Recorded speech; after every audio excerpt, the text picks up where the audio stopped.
Hello, this is Up to Snuff, and today we have my love story with Yamada-kun at level 999. And if you know love is hard for otaku, then you know this one. Let's get into this. With two somewhat interesting characters. You have Akane and Akito Yamada. That's where you get the name. The character design, all right. It sometimes lacks itself just for comedic effect. But then you have the character development.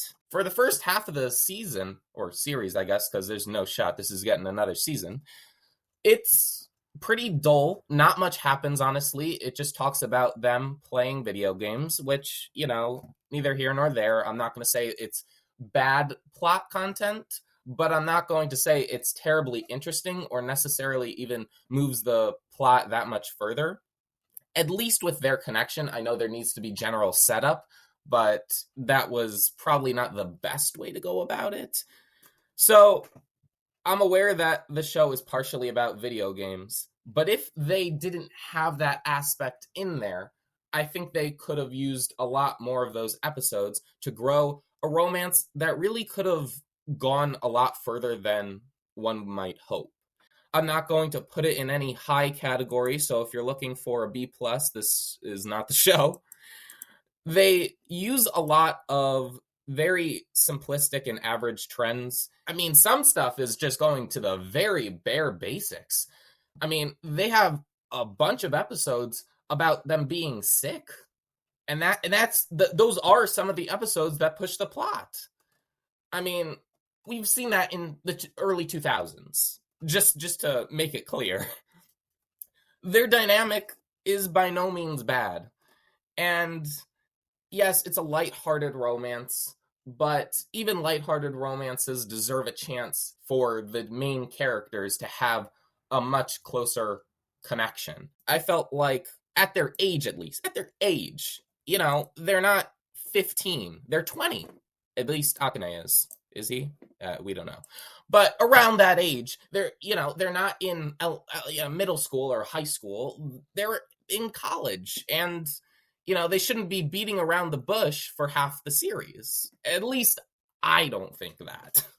But it was an all right setup from the start. I thought the premise wasn't that bad, and halfway through, I was surprised that they were going to change the dynamic of things, make it a lot more romantic, a lot more playful, but still add to that connection. I'll say that I like the second half much better than the first. Maybe you would too if you were a romance fan. Now, the beauty standards are off the charts in this show, and they want to make it quote-unquote relatable for otakus. Yeah, good luck with that. A lot of the show is to the status quo. The OP is, I don't know, moderate at best. It is what it is.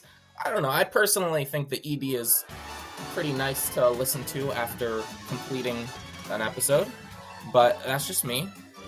And in the end, I'm going to give this one, it's a tough one. It's a tough one, but probably a C+.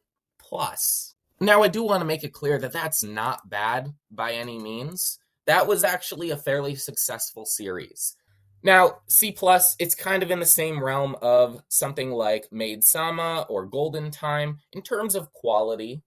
That's what I'm going to say. A B-. I'm not going to say it's anything like that. It's not like Angel Beats or, I don't know, Kids on the Slope. It's just not to that extent. And that's all right. Maybe you wanted a little bit more, and I can understand that. But C+ is around where I feel most comfortable it is. I couldn't give it a C. I couldn't say that it had that many errors, but was still an entertaining show. Because, even if it didn't do everything the way you may have wanted it to, it still did it fairly well. The ending was really cute. So that's where I put it. See you next time.